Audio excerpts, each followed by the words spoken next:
Doctors call it a great masquerader. We're talking about AL amyloidosis. It's a rare, progressive, and grievous disease that is likely underdiagnosed. Today, we meet one woman who is battling this disease head-on, as she tells us in her own words. It's Behind the Mystery.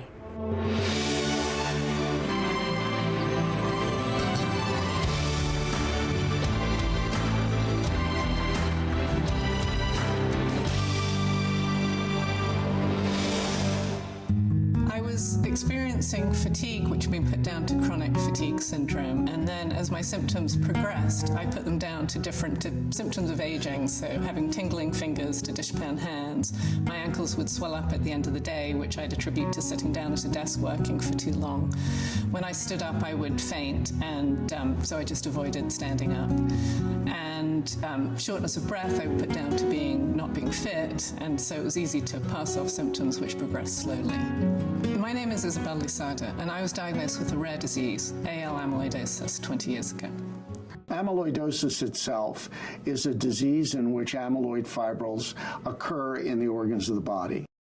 The most common type is AL. AL amyloidosis is a disease, like all amyloidosis, in which amyloid fibrils deposit in the body's organs, causing organ-related toxicity, organ dysfunction due to an accumulation of deposits that cause the heart to work less well, the kidneys to spill protein, the liver to get very large and uncomfortable.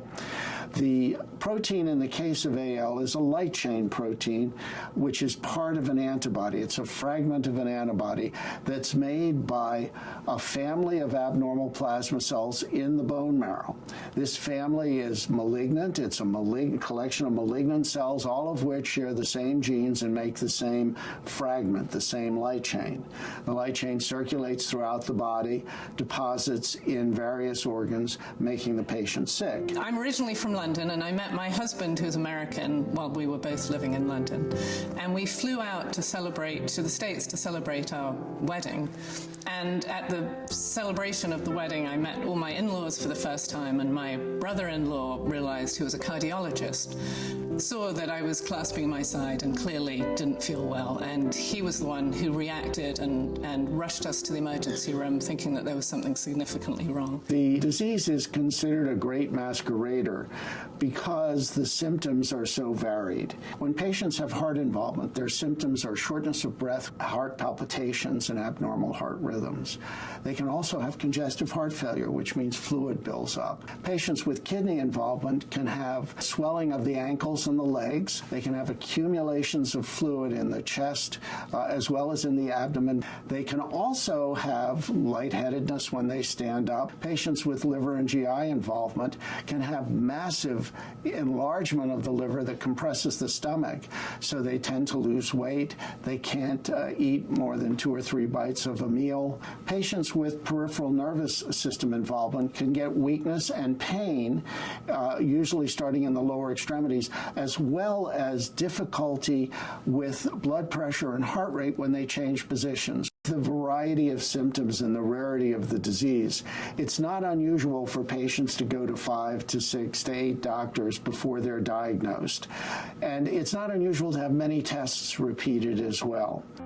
So the test had showed in the US that my liver was involved. I came back to England, and it took another 3 months to finally get diagnosed with this rare disease. By that point, my health was really deteriorating. I was barely able to do anything. And it was a coincidence that the doctor, who happened to have had some experience in this disease, actually tested for it. And by the point I was diagnosed, I had multiple organ involvement. My heart, liver, kidney, spleen were all in really dire condition, and I was incredibly ill. And when I went to see the specialists in this disease, they thought that I probably had 6 to 12 months to live if I had no treatment. I started off having some chemotherapy in England, which didn't work and didn't help. And we came out to the States, where they were starting an experimental program. I received a phone call from Isabel's brother-in-law, a cardiologist in New Jersey, who told me about her. We had her come to Boston from the UK. This story has been published quite widely. And she was quite sick when she came. And I took part in that and had massive high-dose chemotherapy to go with it. And it was hell. I went through hell. It took 8 months to get through the treatment, and at the end of it, very slowly, my health has improved, and it was a long road to recovery.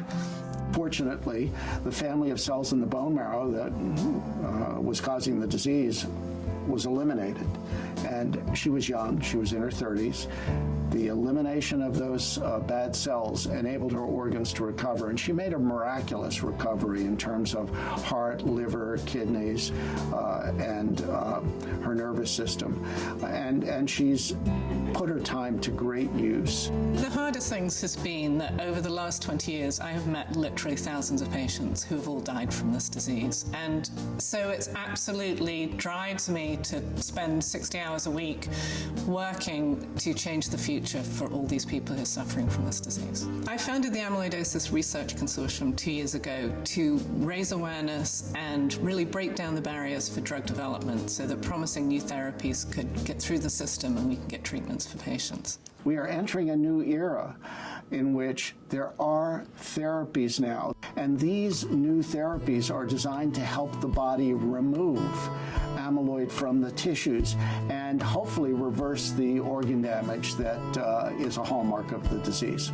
We're at this amazing moment in time where there are drugs that are being developed for these diseases, and it's really, really critical that doctors know about them, that they put patients on clinical trials, because we need these treatments desperately, and most patients don't do well. And there is real hope in the future, but we need to really work collaboratively to get those. Ultimately, it will be the benefit to the patients demonstrated through clinical research that will result in the approval of one or more of these agents. Awareness is so important because this is a rapidly progressing fatal disease, and patients are typically seen by about 5 physicians before they get the correct diagnosis, and they run out of time in that time. The case of Isabel is a rather unique case. She is alive and reasonably well now, very, very busy. It's 20 plus years since her stem cell transplant. For a patient to have extended, durable, complete remission is extremely unusual. It's probably, as you would imagine, 2 or 3% at most of newly diagnosed patients.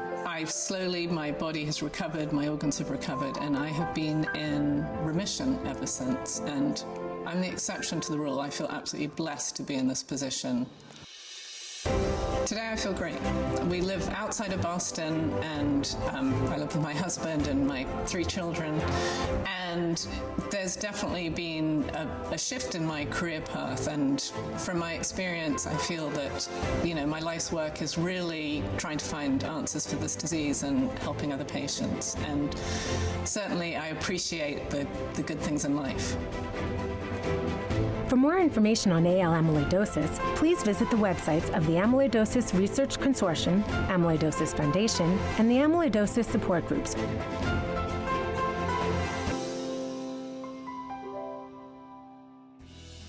What courage she has. Absolutely. And for more information on AL amyloidosis and clinical trials, you can visit amyloidosis.org. Or you can go to our website, thebalancingAct.com.